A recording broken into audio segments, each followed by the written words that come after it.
Shashi Tharoor is an Indian politician, writer and a former international diplomat who is currently serving as Member of Parliament Lok Sabha from Thiruvananthapuram. Thiruvananthapuram, Kerala.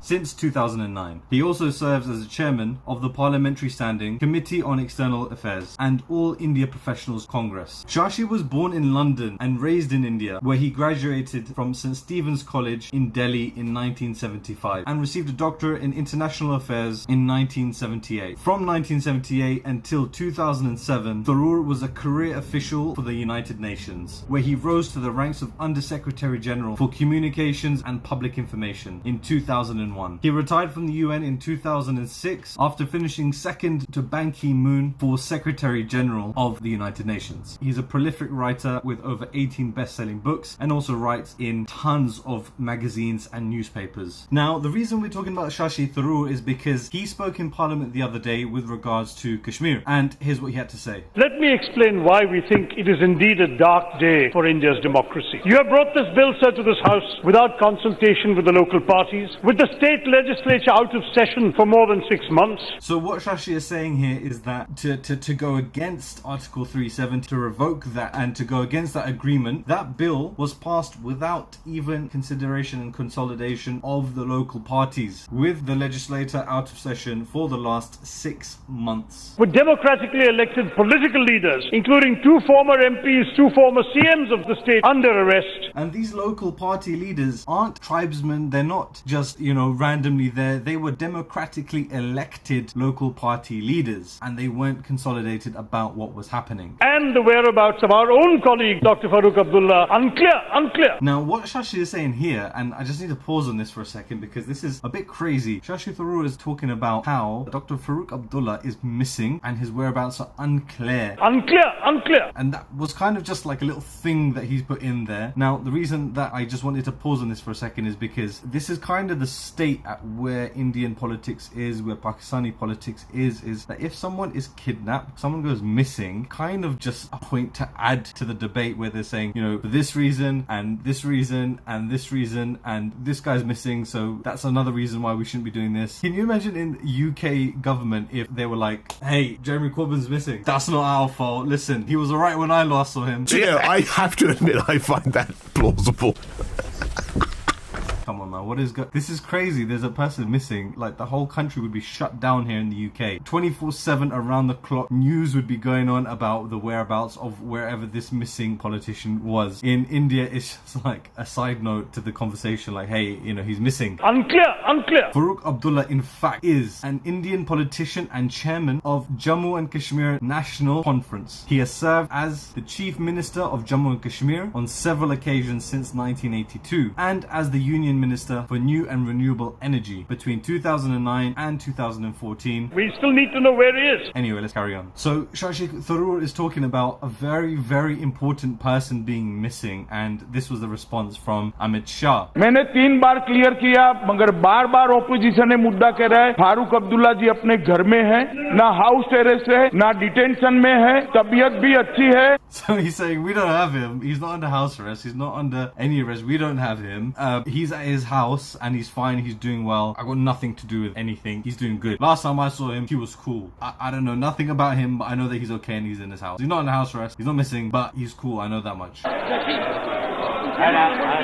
This mate just loves it. He's sitting there just smart. This guy looks like he's high of life right now. Yes, sir. I was continuing my list of concerns. With educational institutions closed, exams postponed, television networks suspended, communications out, landlines blocked, internet down. Schools are closed, exams postponed, communications down, no telephone calls, no TV, no internet, nothing, blackout, silence, nothing is happening in Kashmir right now. Everything has just been shut down. If people aren't able to call their family, people there aren't able to call the family outside, no one knows what's happening inside. And most important, with flagrant disregard for both the letter and the spirit of our Constitution. The way you have pursued that claim with this bill, sir, is an affront to our very values as a democracy, as a nation. So not only is this going back against an agreement made with the UN Security Council, Shashi Tharoor here is saying that this goes against every single value and principle that the Indian democracy stands for. There was no consolidation with local PMs. There was false propaganda spread by the government about terrorism, and therefore that is why the Hindu pilgrims were being sent back out of Kashmir back to India. It is clear that the false pretense of terrorism to get people out from the Amarnath Yatra and elsewhere, the use of utter secrecy, the deployment of overwhelming force and arrest has revealed, frankly, a certain disdain, a certain contempt for liberty, for the rule of law, and, frankly, for the very conventions of our democracy. That's why we said it's a dark day, sir. The truth is that if you look, I'm sure you will get this bill through this House very easily. You have a crushing brute majority. But the tradition of consultation, of deliberation, of consensus will lie in shreds. Now this is really powerful. So Shashi Tharoor is saying, look,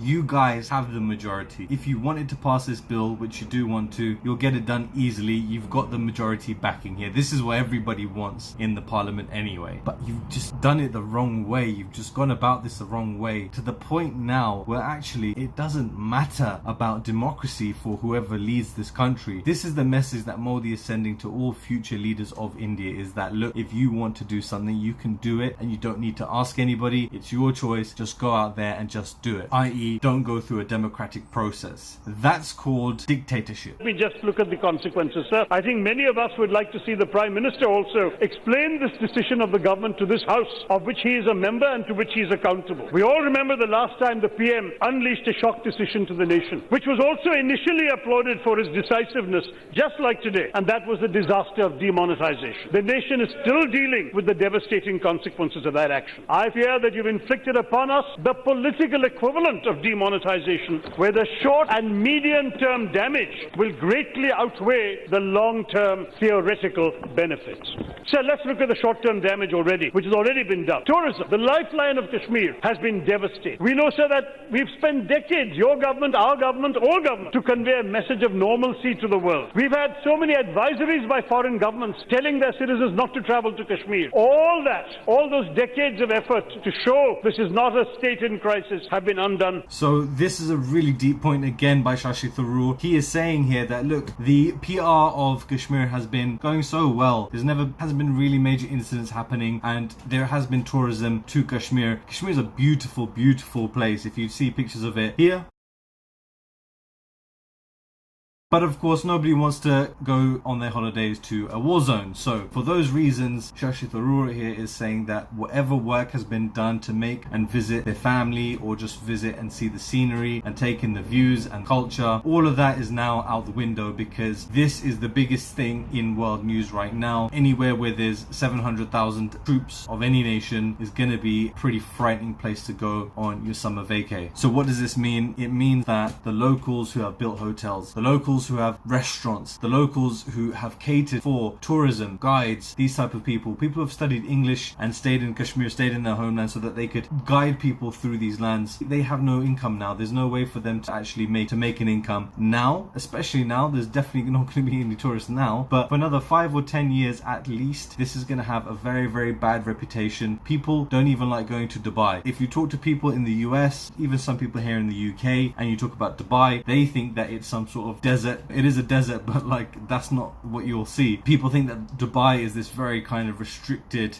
cloak and dagger, dangerous place with lots of military everywhere, and that's people's perceptions of Dubai. Tell them Pakistan or Kashmir or India. India has a fairly decent reputation, to be fair, but mention Pakistan or Kashmir and people are just very, very frightened. For that reason, whatever work had been done to actually help boost tourism, to help boost the economy of Kashmir, is now out the window. So this not only has an impact on the people, but also on the long-term financial and economic gains within Kashmir, which is why negotiations and discussions are always the best way to go about it. People want to go to a place where there is stable leadership because it means that they can enjoy themselves and that it's going to be safe and that there's going to be amenities and things to do and see and have fun, and that's how people earn a living. Minister Modi has said to the youth of Kashmir, they must choose between tourism and terrorism. With all the unemployment in Kashmir that has been mentioned already, the truth is tourism could have absorbed some of the young people. They've doubled the rate of unemployment of the rest of India, 24.6%. Now, what I want to say to you is, instead, we all know that though tourism, when it goes up, unemployment goes down, what is going to happen today is that you have actually thrown out the tourists from Jammu and Kashmir. So advisories are back in foreign countries, tourists are out, shikara operators are out of business, handicraft makers and carpet weavers are broke. So what Modi has done is he said to the kids, look, you either have to choose terrorism or tourism. And in actual fact, if you choose tourism, terrorism naturally is going to go away. So now what he's done, he's created a vacuum. They're already at a high unemployment rate compared to the rest of India, double the rest of India, plus 26%. Now without any tourists, again now for another 5 or 10 years, 15 years, and if those people are even going to be allowed to stay in Kashmir in the first place. But what you've now done is you've militarized their minds. You have surrounded them by enemies, right? You are going there, you are forcing yourself upon these people, and you've cut off their livelihoods. Now, what do you think that's going to do to them? What do you think that's going to make them want to do? It's going to make them want to take revenge. It's going to make them